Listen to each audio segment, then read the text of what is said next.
So as many of you might know, I was born and raised in the New York area and lived there pretty much my whole life until last year when I decided it was time for a change and I moved to a new country, a new continent even, here, London, England. And I've been living here in London for the past 15 months, which has given me so many new experiences and also a lot of time for self-reflection. So I wanted to share with you here in this video 10 key lessons that I've learned from my time abroad, which hopefully can help you, while also going around London and exploring some of the top sites. So let's go. Now what better place to start off this video than here at the iconic Tower Bridge.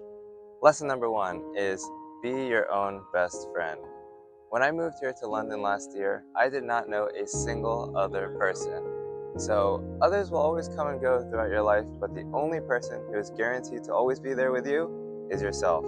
So treat yourself with the love and the kindness that you deserve. But at the same time, push yourself to achieve your goals and hold yourself accountable, because you can't always count on other people to do that for you. Along these lines, I've also realized that especially when you're a working adult out of school, meeting other people can be hard. But if you have a good, solid relationship with yourself, then you are already off to a solid foundation. Lesson number 2 from here at the bustling Borough Market. Be kind to others because you never know what they're going through. Everyone has their own life story and their own challenges they're trying to work through, so give people the benefit of the doubt. Sometimes even the smallest gesture can make a big impact. Like when I was just moving here, sometimes even people just being friendly and saying hello or including me in a group activity could really make me feel good. And I believe there's a compounding effect to kindness, where if you are kind to someone, you sort of empower them to then be kind to other people and spread the kindness around. At the end of the day, people might not always remember what you say, but they will remember how you make them feel. Lesson 3 from here at Camden Market. Seek strategic discomfort. One of the main reasons that I moved to London is because I felt in many ways I was too much in my comfort zone at home. And I knew that if I ventured outside my comfort zone and did something new, it would provide me the opportunity for true growth. Sort of like working out a muscle at the gym. You need to put it under stress and discomfort in order for it to grow back bigger and stronger. Of course, when I moved to London, I had many ups and downs. There were certainly challenges I had to face, but going through these challenges and putting myself in those situations actually helped me learn and grow back and be a better person. Humans are stronger and more resilient than you think. We often don't want to put ourselves in uncomfortable situations, but we will adapt and it will help us improve going forward. At the same time, you also have to be strategic about it. Pick and choose where you want to be uncomfortable and where you think you can learn the most.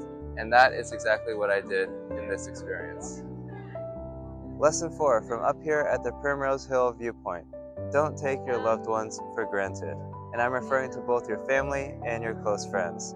What often happens is when you're living around your loved ones and able to spend a lot of time with them, you may start to take them for granted a little bit.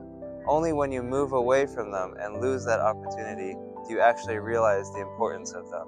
So let this be your reminder to be appreciative of your loved ones and to also be grateful for the time that you can spend with them. Lesson number 5 from here outside the British Library. You are the sole author of your own life story. What I mean is that you should live the life that you want to live and not the life that others want you to live. Of course, you can and should take guidance from others that you care about, but at the end of the day, everyone's going to have a different opinion.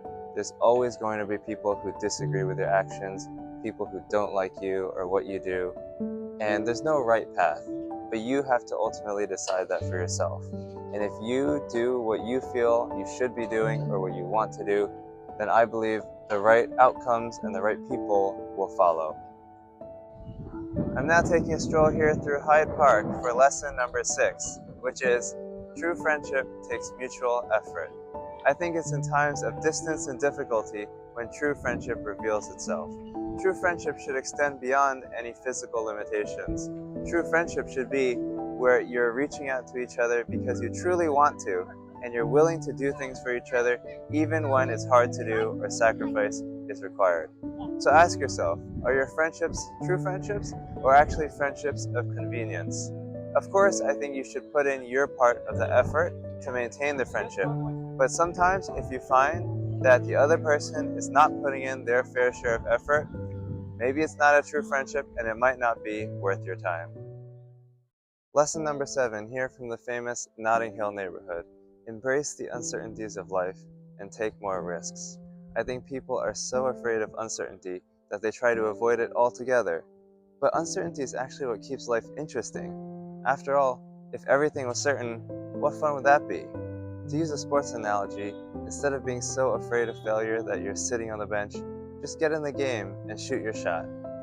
Also, one thing that they found from surveying many people near the ends of their lives is that people often regret the things that they did not do, but not the things that they did do. Because if you did something and you failed, then at least you know you gave it a good effort. So that's why I say, go ahead, shoot your shot. If things are uncertain, they might be nerve-wracking, but I do believe if you put in a good effort, it'll work out in the end. Lesson number 8, from here in Chinatown. Focus on the things and the people who truly matter. If you know me, you know I'm a huge believer in the power of minimalism.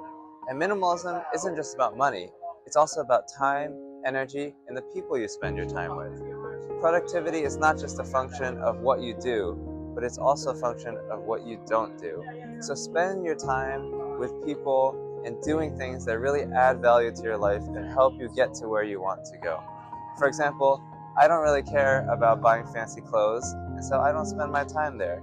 But what I do care about is things like traveling, and so I am willing to splurge on there. So it's about picking and choosing the things that really matter in your life. I find that oftentimes people who claim to be super busy, sometimes they are, but other times they're simply filling their time with low-value activities, like scrolling mindlessly on social media. So ask yourself, are you truly busy, or are you simply filling your time in this way? I think if you really focus on the things that you care about and add value, then that's one of the keys to your success. Lesson number 9, from here at Piccadilly Circus. Don't take life too seriously. One thing I've come to realize is that most things don't actually matter that much in the grand scheme of things. And yet people always tend to get so upset about such small things. And I believe this is one of the big reasons for most people's unhappiness. Losing perspective of what truly matters and what doesn't. There will always be things that don't go your way in life. And so if you keep getting upset about such small things, how can you expect to live a happy life? When you encounter these things, first ask yourself, does this truly matter? And if the answer is no, simply let it go. At the same time, I think it's really important to find the joy in the little things in life, whether that be taking that first sip of coffee in the morning, or seeing the sunshine, or hearing the birds chirping. I think this is a skill that takes practice and mindfulness, but if you can combine this with not being upset about small things in life, then that is a huge step toward living a happy life. Now, for the grand finale, of course, I had to end here on the Westminster Bridge in front of Big Ben for lesson number 10, which is, stop waiting for the perfect opportunity, just do it. Chances are the perfect opportunity won't actually come, but in waiting for it, you'll be passing up on all the good and great opportunities that you could have taken. Focus on the things that are actually in your control. Don't let your fate and your outcomes lay in the hands of others. For me, I wanted to come and live abroad, but everything wasn't perfect, but I knew that I had to do it now because later on, maybe I would be missing out on the opportunity. Similarly, if you've been wanting to ask out that girl, for example, just do it. Don't wait for the perfect opportunity and give yourself excuses. So maybe for you, you also want to come and live abroad and experience these things like I have. Ask yourself, what are you waiting for? Maybe now is your chance as well. So there it is, my top 10 lessons I've learned from living abroad. These are meant more as general life lessons versus specifically about living abroad, so hopefully no matter where you are in your life, you found them to be helpful. Obviously this video is quite different from my normal travel vlog content, so let me know, do you enjoy it? I'm super passionate about these things, so I'm thinking of making more videos.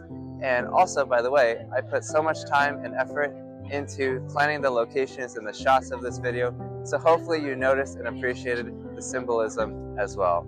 Anyways, I have more travel vlog content from some really exciting places coming up soon, so you won't want to miss it. Subscribe if you enjoyed, and I will see you in the next video.